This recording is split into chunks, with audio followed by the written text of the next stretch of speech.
వేములవాడ రాజరాజేశ్వర స్వామి దేవస్థానంలో ఈరోజు భీమేశ్వరుని ఆలయంలో దర్శనం చేసుకోవడం జరిగింది. కోడెను కూడా కట్టుకొని ఈరోజు ప్రతి సంవత్సరం కూడా ఆనవాయితీగా తెలంగాణ ప్రజలు సాంప్రదాయ పద్ధతిలో ఏదైతే రాజరాజేశ్వరిని మొక్కుకొని తదనంతరం సమ్మక్క సారలక్క దగ్గర కానీ వెంకటేశ్వర స్వామి దగ్గర కానీ మరి మిగతా దేవాలయాల దగ్గరికి పోయి దర్శనం చేసుకొని వాళ్ళు మొక్కులు చెల్లించుకుంటారు.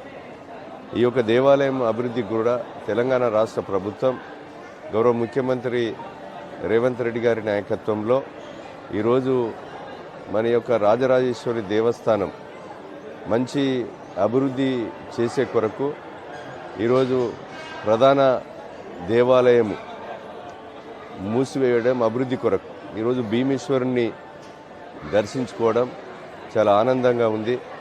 మంచి లింగము, వేల సంవత్సరాల పురాతనమైనటువంటి యొక్క లింగాన్ని దర్శించుకోవడం చాలా సంతోషంగా ఆనందంగా మరి మనకు సంతోషాన్ని వెలిబుచ్చింది. తెలంగాణ ప్రజలు కూడా సుఖ సంతోషాలతో ఉండాలని ఆ స్వామివారి ఆశీస్సులు నిండుగా కలిగి ప్రభుత్వం మీద నిండుగా కలిగి ఆదాయాన్ని చేకూర్చి మంచి అభివృద్ధిని చేకూర్చే విధంగా ఉండాలని మనస్ఫూర్తిగా కోరుకుంటున్నాం.